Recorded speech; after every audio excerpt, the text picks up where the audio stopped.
আপনারা হয়তো বাংলাদেশের রাস্তা তৈরি হতে দেখেছেন, কিন্তু আমেরিকার রাস্তা তৈরির পেছনে লুকিয়ে থাকা আসল রহস্যটা হয়তো কখনো ভাবেননি।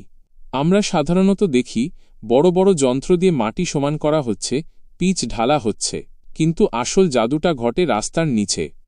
আপাত দৃষ্টিতে এগুলো সাধারণ তার এবং পাইপ মনে হলেও এর প্রতিটি তারের পেছনে লুকিয়ে আছে এক বিস্ময়কর প্রযুক্তি। এই প্রযুক্তিগুলো শুধু রাস্তা মজবুত করতেই নয়, বরং আমাদের জীবন বাঁচাতে এবং অপরাধ দমনেও সাহায্য করে। আমেরিকার এই আধুনিক রাস্তা নির্মাণের ভিত্তি শুরু হয় মাটি থেকে, তবে খালি চোখে যা দেখা যায় তার চেয়ে অনেক বেশি জটিল প্রক্রিয়া এটি। এখানে লেজার নিয়ন্ত্রিত গ্রেডার দিয়ে শুধু মাটি সমানই করা হয় না, বরং এমন এক ভিত্তি তৈরি করা হয় যা রাস্তার আয়ু বাড়িয়ে দেয় বহুগুণ।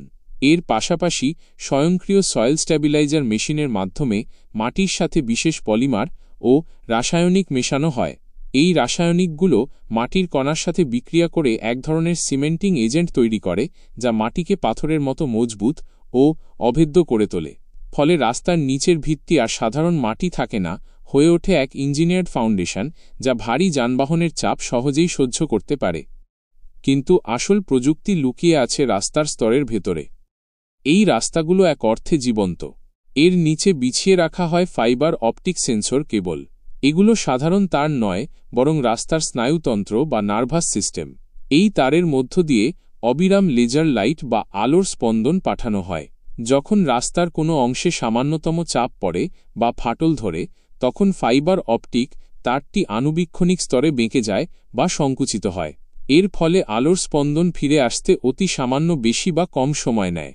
কন্ট্রোল রুমে থাকা কম্পিউটার এই সময়ের পার্থক্য সেকেন্ডের মধ্যে বিশ্লেষণ করে বলে দিতে পারে ঠিক কোন জায়গায় কত গভীরতায় সমস্যা তৈরি হয়েছে। ফলে বিশাল কোনো গর্ত বা ফাটল তৈরি হওয়ার অনেক আগেই সামান্যতম সমস্যাতেই রক্ষণাবেক্ষণের দল সেখানে পৌঁছে যেতে পারে। এর পরের স্তরে রয়েছে পিজো ইলেকট্রিক সেন্সর। পিজো শব্দের অর্থ হল চাপ। এই সেন্সরগুলো এমন এক বিশেষ ক্রিস্টাল দিয়ে তৈরি যা চাপের ফলে বিদ্যুৎ উৎপন্ন করে। যখনই কোনো গাড়ির চাকায়ের ওপর দিয়ে যায়, তখন সৃষ্ট চাপের কারণে সেন্সরটি একটি ক্ষুদ্র বৈদ্যুতিক সিগন্যাল তৈরি করে। এই সিগন্যালের শক্তি বা ভোল্টেজ থেকে গাড়ির ওজন বোঝা যায়, আর একাধিক সেন্সর পার হতে কত সময় লাগছে তা থেকে নিখুঁতভাবে গাড়ির গতি মাপা যায়।